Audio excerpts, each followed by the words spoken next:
नमस्कार. शेतकरी राजा आणि हवामान अंदाज या यूट्यूब चॅनलमध्ये मी ऋषिकेश आहेर आपले सर्वांचे स्वागत करीत आहे. जर तुम्ही आपल्या चॅनलवरती नवीन असाल तर आपल्या चॅनलला सबस्क्राईब करा आणि व्हिडिओ आवडल्यास लाईक करून शेअर देखील करा. सध्या जो कमी दाब हा बंगालच्या उपसागरात तयार झाला होता त्याचा मुख्यतः प्रभाव हा आपल्याला राज्याच्या अनेक भागांमध्ये दिसायला सुरू झाला आहे. बघायला गेलं तर विदर्भ, मराठवाडा अनेक ठिकाणी जोरदार ते अतिजोरदार स्वरूपाच्या पावसाला सुरुवात देखील झाली आहे. आज नांदेडच्या आजूबाजूच्या परिसर व विदर्भाच्या उत्तरेकडील भागास आपल्याला जोरदार स्वरूपाचा पाऊस झालेला दिसला. परंतु 27 आणि 28 तारखेला राज्याच्या अनेक भागांमध्ये जोरदार स्वरूपाची अतिवृष्टी होणार आहे. तर ह्या व्हिडिओच्या माध्यमातून आपण येत्या काळातील राज्यातील संपूर्ण हवामानाचा अंदाज सविस्तर घेणार आहे. त्यामुळे तुम्ही नक्की व्हिडिओ शेवटपर्यंत बघा आणि आपल्या चॅनलला सबस्क्राईब करायला देखील विसरू नका. जो बंगालच्या उपसागरात कमी दाब तयार झाला होता त्याचं रूपांतर हे डिप्रेशनमध्ये झाल्यामुळे राज्याच्या अनेक भागांमध्ये आपल्याला जोरदार स्वरूपाचा पाऊस झालेला दिसणार आहे. सर्वप्रथम आपण जीएफएस मॉडेलचा अंदाज घेऊ.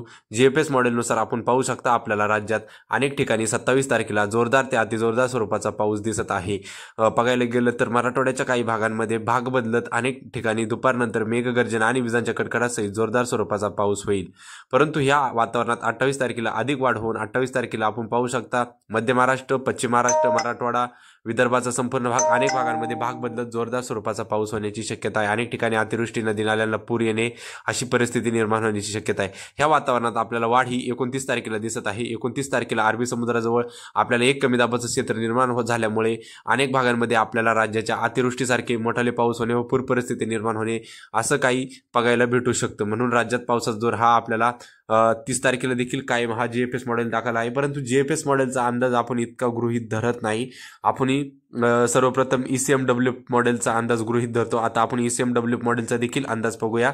आता ECMW मॉडेलनुसार आपण पाहू शकता 27 तारखेला आपण नागपूर, छत्रपती संभाजीनगरचा भाग, नाशिक, अहिल्यानगर, सोलापूर म्हणजे मराठवाडा, मध्य महाराष्ट्र, त्याचबरोबर पश्चिम महाराष्ट्र, विदर्भ जोरदार पाऊस राहण्याची शक्यता ही 27 तारखेला आहे. 28 तारखेला मुख्यतः राज्यात आपल्याला जोरदार ते अतिजोरदार स्वरूपाचे पाऊस म्हणजे अनेक ठिकाणी अतिवृष्टी होणे, अनेक ठिकाणी नदी नाल्यांना पूर येणे अशी पाऊस आपल्याला 28 तारखेला दिसन. मुख्यतः कमी दाबाचा प्रभाव असणार आहे हा राज्यावरती.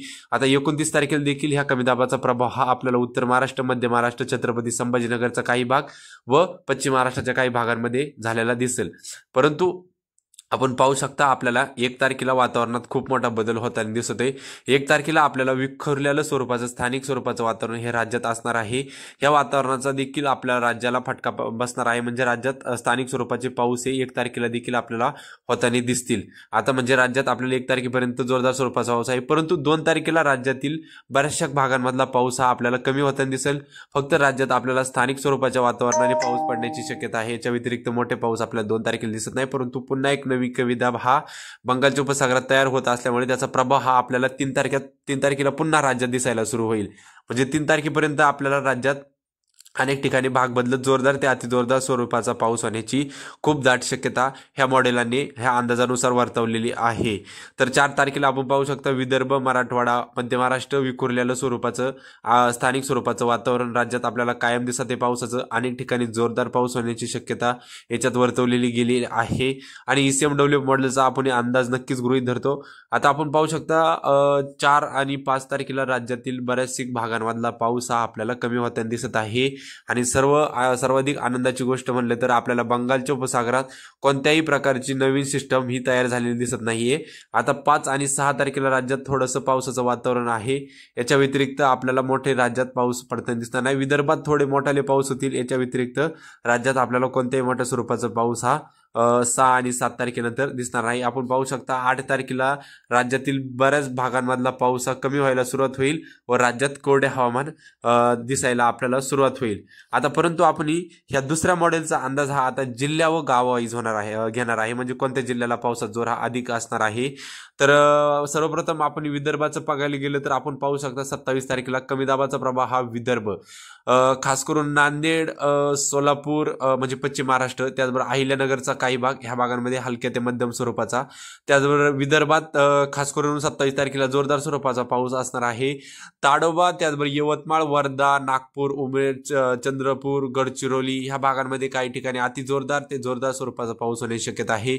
यवतमाळ, अमरावती, अकोला, खामगाव, लोणार, वाशिम, त्याचबरोबर इकडे बघा हिंगोली, कारंजा ह्या भागांमध्ये देखील आपल्याला जोरदार स्वरूपाचा पाऊस असण्याची शक्यता ही 27 तारखेला या मॉडेलने दिली आहे. आपल्याला मराठवाड्यात थोडा पावसाचा जो दक्षिण मराठवाड्याचा भाग आहे त्या भागात आपल्या पावसाचं प्रमाण कमी होत दाखवलं आहे. परंतु सायंकाळी संध्याकाळनंतर ह्या वातावरणात खूप मोठा बदल झालेला दिसेल आणि 28 तारीख ही राज्याच्या अनेक भागांमध्ये अतिवृष्टी करणारी, अनेक भागांमध्ये कमी वेळा सरासरीपेक्षा अधिक पाऊस पडणारी तारीख ही आपल्याला दिसत आहे. अनेक ठिकाणी अतिवृष्टी होईल, अनेक ठिकाणी नदी नाल्यांना पूर येणे. आता खास करून हे भाग आहे कोणते तर तुम्हाला सांगतो, उत्तर महाराष्ट्र, मध्य महाराष्ट्र, छत्रपती संभाजीनगरचा अख्खा भाग, अहिल्यानगरचा अख्खा भाग, त्याचबरोबर इकडे पाहायला गेलं तर नाशिक. आता उत्तर महाराष्ट्रात जे भाग पावसाचे राहिले होते त्या भागांमध्ये आपल्याला सरासरीपेक्षा अधिक व जोरदार स्वरूपाचा पाऊस, अनेक ठिकाणी नदी नाल्यांना पूर येणे, अतिवृष्टी होणे, ढगफुटी सदृश्य पाऊस होणे अशी परिस्थिती दिसेल. आता बघायला गेलं तर आपण पाहू शकता इकडे सटाणा, मालेगाव, त्याचबरोबर निफाड, सिन्नर, मनमाड, इकडे बघायला गेलं तर छत्रपती संभाजीनगर, नाशिकचा संपूर्ण भाग, पालघर, ठाणे, कोकण किनारपट्टी, उत्तर कोकण, त्याचबरोबर अहिल्यानगरचा संपूर्ण भाग, घारगाव, त्याचबरोबर इकडे बघायला गेलं तर मध्य महाराष्ट्राचा विचार करायला गेलं तर पंढरपूर, त्याचबरोबर बारामती, दौंड, इंदापूर ह्या भागांमध्ये जोरदार ते अतिजोरदार स्वरूपाचा पाऊस हा आपल्याला 28 तारखेला झालेला दिसणार आहे. त्यामुळे शेतकऱ्यांनी काळजी घ्यायची. येत्या 2 ते 3 दिवसामध्ये राज्यात आपल्याला सरासरीपेक्षा अधिक पाऊस झालेला दिसेल. परंतु एक गोष्ट सांगतो, हा पाऊस हा राज्यात मोठ्या पावसांपैकी शेवटचा पाऊस असेल.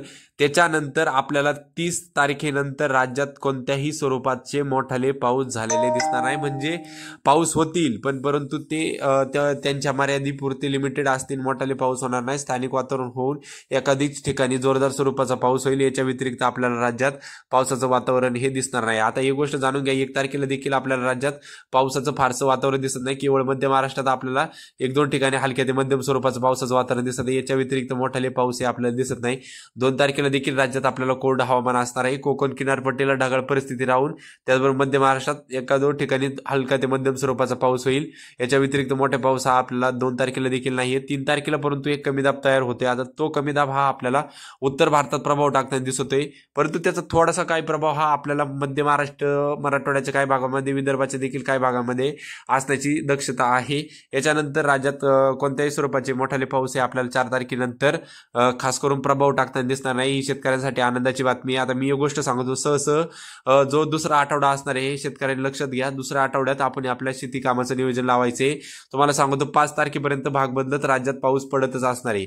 त्याच्यामुळं कोण म्हणते 1 तारखेला पाऊस उघडून, कोण म्हणते 2 तारखेला पाऊस उघडून, पण माझा वैयक्तिक अंदाज आहे का 5 ते 6 तारखेनंतर राज्यात आपल्याला कोरडं हवामान व्हायला सुरू होईल. उत्तरेकडून वाऱ्यांना वेग भेटेल. आपल्या राज्यात थंडीचे लक्षणे दिसायला सुरू होईल आणि ज्यावेळेस ईशान्य मान्सून हा 7 तारखेनंतर आपल्याला सक्रिय झालेला दिसेल. म्हणजे भारताच्या दक्षिण भागात आपल्याला पावसाला सुरुवात होताना दिसेल. याची शेतकऱ्यांनी दक्षता घ्यायची. आता 8 तारखेनंतर तुम्हाला सांगतो, जो चेन्नईचा आजूबाजूचा परिसर, त्याचबरोबर दक्षिण भारतातले काही राज्ये ह्या भागांमध्ये ईशान्य मान्सूनचा आपल्याला प्रभाव पडताना दिसणार आहे. तोपर्यंत आपल्याला 9 तारखेच्या नंतर राज्यात आपल्याला कोरडं हवामान आणि पावसाचं प्रमाण हे कमी होताना दिसणार आहे. याची शेतकऱ्यांनी दक्षता घ्यायची. तर धन्यवाद. जर तुम्हाला ही माहिती आपल्या ह्या व्हिडिओच्या द्वारे आवडली असेल तर नक्की आपल्या चॅनलला सबस्क्राईब करा. अशाच प्रकारचा डेलीचा हवामानाचा अंदाज हा आपल्या चॅनलवरती अपलोड होत असतो. पुन्हा भेटू नवीन व्हिडिओमध्ये. जय हिंद, जय महाराष्ट्र, जय शेतकरी राजा, जय भारत.